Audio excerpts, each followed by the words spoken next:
आज हम 10वीं कक्षा की हिंदी भाषा के कार्यपत्रक 33 अनुच्छेद लेखन को समझने और अनुच्छेद लेखन के कौशल के विकास हेतु मिले हैं। एक अच्छा अनुच्छेद क्या होता है और किस प्रकार लिखा जा सकता है। अनुच्छेद लेखन के लिए कुछ महत्वपूर्ण बिंदुओं का ध्यान रखना बहुत ज़रूरी है, जैसे कि सरल, सरस और सहज भाषा, संक्षिप्त वाक्य, सारगर्भित विचार, एकरूपता अर्थात आप विषय से जुड़ी हुई बातें ही कहें। विचारों में दोहराव से बचें। विषयानुकूल काव्य पंक्तियों का समावेश करें। विषय से जुड़े और विस्तार से बचें। आप समझ रहे होंगे कि कुछ इन बिंदुओं का ध्यान रखते हुए यदि हम अनुच्छेद लिखते हैं तो हमारा अनुच्छेद न सिर्फ विशिष्ट बन जाता है बल्कि बहुत ही रोचक भी बन जाता है। आपने अपने कार्यपत्रक को पढ़ते हुए समझा होगा कि इसमें कुछ सांकेतिक बिंदु दिए गए हैं, जैसे कि सबसे पहले जिक्र किया गया है कि इस सप्ताह की शुरुआत एक दिवस से हुई थी। क्या आप सब जानते हैं बच्चों, वो विशिष्ट दिन कौन सा था? 14 सितंबर। बताइए, 14 सितंबर हिंदी दिवस। हिंदी दिवस यानी हमारी भाषा के लिए गौरव का दिवस। और इस विषय पर अनुच्छेद लेखन के बारे में बताते हुए मैं भी खुद को गौरवान्वित महसूस कर रही हूँ। आज हिंदी की सेवा में एक छोटा सा प्रयास मेरी ओर से। एक अनुच्छेद आदर्श तब बन पाता है जब उसे हम विचारों को क्रमबद्ध करते हुए सही रूप में लिखते हैं और उसकी एक विशिष्टता होती है कि उसमें रोचकता बनी रहनी चाहिए। जैसे कि मैंने आपको पहले भी बताया कि विषयानुकूल काव्य पंक्तियों का समावेश करेंगे तो हमारा अनुच्छेद बहुत ही रोचक बन जाएगा, पाठक के लिए पठनीय बन जाएगा। तो मैंने भी यहाँ हिंदी दिवस के लिए कुछ पंक्तियाँ लिखने का प्रयास किया है। आप सब उसे अपने अनुच्छेद में शामिल कर सकते हैं या आप स्वयं भी कुछ पंक्तियाँ लिख सकते हैं।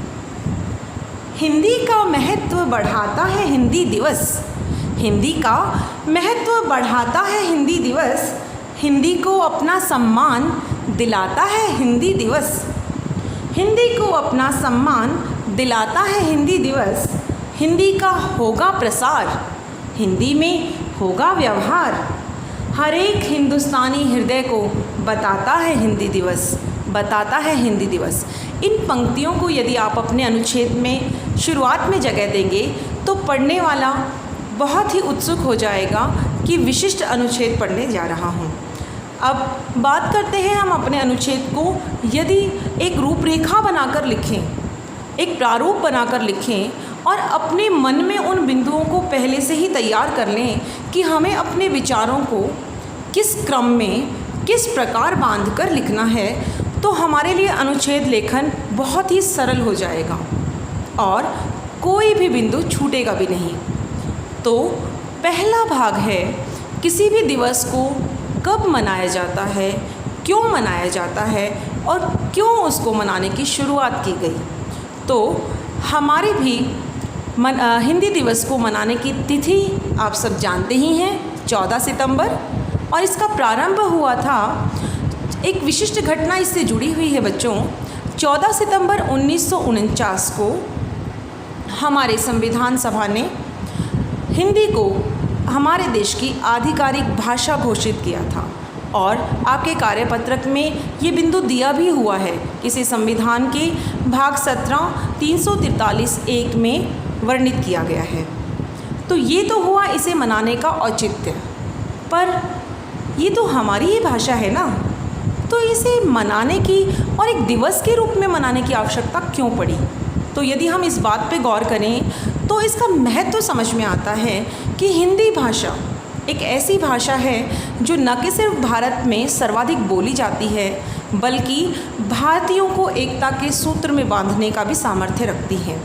इस भाषा की बहुत सारी वैज्ञानिक विशेषताएं हैं, पर किंतु हम अनुच्छेद लिख रहे हैं तो हम बहुत विस्तार में नहीं जाते हैं। हिंदी भाषा की थोड़ी उपेक्षा हुई है जिसका कारण हमारी व्यवस्था है और इसी उपेक्षा को दूर करने के लिए और हिंदी को उसका गौरव दिलाने के लिए हिंदी दिवस मनाया जाता है। इस दिवस का महत्व है कि इस दिवस के माध्यम से हम हिंदी भाषा को जिस सम्मान की वो अधिकारी है वो दिलाते हैं।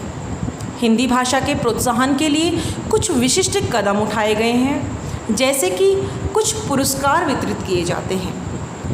ये पुरस्कार हिंदी क्षेत्र में योगदान देने वाले व्यक्तियों का हौसला बढ़ाते हैं। तो हमारा जो दूसरा भाग है अनुच्छेद का, उसमें हम भाषा का महत्व, दिवस का महत्व और इस भाषा के प्रोत्साहन के लिए क्या क्या कदम उठाए गए हैं संक्षिप्त में लिखेंगे। उसके बाद तीसरा भाग आता है, इसे मनाने का तरीका क्या है। आप सभी जानते हैं आपके विद्यालय में भी कितनी सारी गतिविधियां हिंदी दिवस पर आयोजित की जाती हैं। इसे बहुत हर्षोल्लास से मनाया जाता है।